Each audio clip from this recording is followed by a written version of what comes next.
Joining me now is former advisor to House Speakers Paul Ryan and John Boehner, Brendan Buck, and former domestic policy advisor to President Biden, now the president and CEO of the Center for American Progress, Neera Tanden.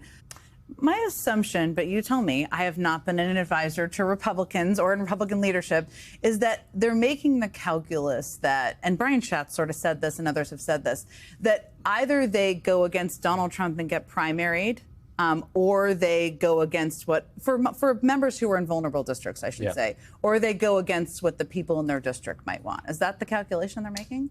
Sure. I mean, everybody has to worry about a primary. I mean, not everybody really has to worry about a general election. So you want to make sure that you at least take care of the primary. Look, I don't want to simplify it as they're just voting because of it's Donald Trump. There's a lot of stuff that a lot of Republicans have wanted to do for a long time. The 2017 tax law that is being extended here, that's a priority that Republicans have talked about for years. But ultimately, this is a really bad political vote, and they know it. There is also strength in numbers, sticking with the team. That kind of thing really permeates the culture, not just Republicans in Congress, but everyone in Congress. Everybody just wants to go along, get along, and that sort of inertia tends to lead to people voting together. I don't think anybody really wants to become the Thomas Massie, the Kentucky congressman who Donald Trump has now basically said, I'm going to take you out. That's a risk that all of them run, so they keep their heads down, they vote with the team, and they hope that it works out. But Medicaid is, I mean, it's more popular than apple pie, a fact. They all have to now run having voted for a bill that cuts Medicaid. It doesn't matter what they say, it cuts Medicaid. What do they do? They try not to talk about the bill? What is the strategy? Well, I don't know that the Medicaid part, I could say there's a strategy. I think this is one of the places where this sort of broke down. The Medicaid policy changes that were in here were not done to make health care policy changes. It was done as an offset. Yeah. And it was done sort of on the fly in the last minute. This started out mostly as an effort to extend that tax law that I was talking about. And that's very expensive. And so there was an effort to, okay, we got to find some cuts to make it not so expensive. As Donald Trump has said, as you pointed out earlier, we're not going to touch Medicare. We're not going to touch Social Security. Other than the military, which they're actually increasing funding for, all that's really left in terms of big buckets in the federal government spending is Medicaid. So that's where they went. And they were making this up on the fly. We were talking about work requirements. Then we're talking about changing the FMAP, which is how it's funded at the federal level. Members didn't know what was in or out, let alone how they're going to explain it and how they're going to sell it.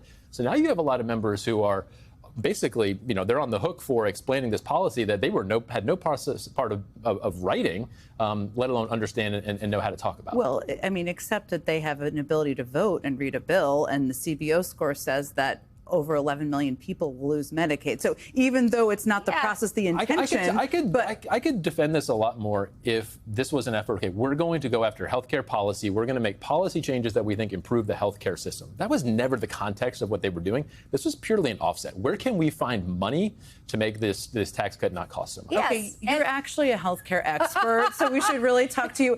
First of all, give us... We've seen the numbers from the CBO. What are we missing? It doesn't matter how we got there. It matters what the impact is going to be.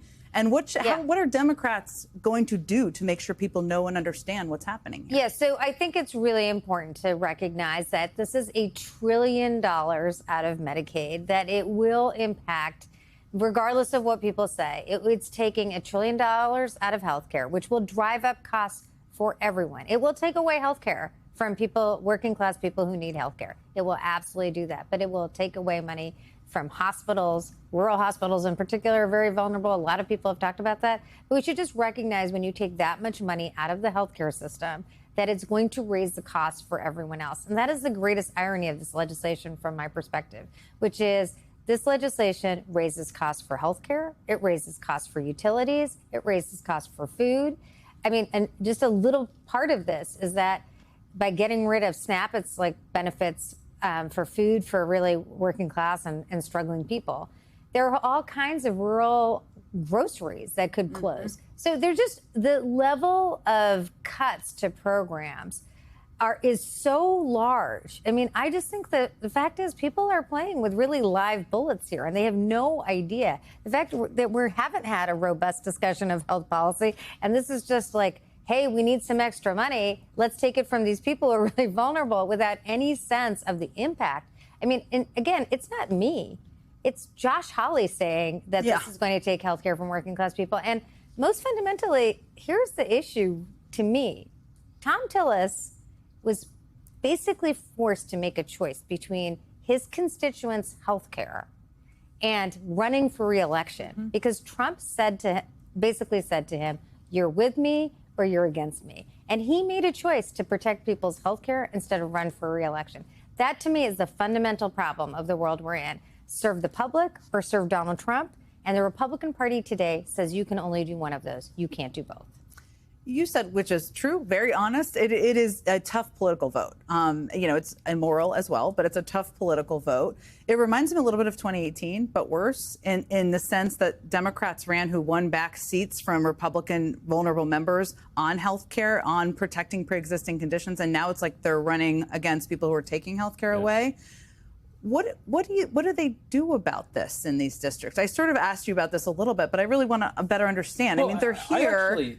For Republicans, I don't know that this is, at this point, worse than what happened in 2017 and 2018, because I don't know that Democrats have paid enough attention to this. So I was there in 2017 when we tried to repeal and replace the ACA. You guys were both probably, kicking our face in every single day. We were getting our butts. We were getting our butts kicked on that issue every day. Democrats were highly engaged. That was the focus, despite all the stuff that Donald Trump was doing. That's not been the case here. Democrats have not, to this point, been as engaged on this as they should. We're having protests about Donald Trump being a king and stuff, and we're talking about the immigration stuff, which is all important stuff to talk about. But Republicans have been flying under the radar on this for a long time, so I don't think this is quite as potent as it was. I think it's about to end. We have to go to commercial in a second, but I want to give you just 30 seconds to say what you wanted to say. Yeah, I mean, the big difference between now and 2018 is that they were defeated on the ACA. If they pass this legislation, people will see hospitals close. Yeah. People will see people lose health care. That's what they're going to own in district after district. So I think it's a lot more dangerous for them.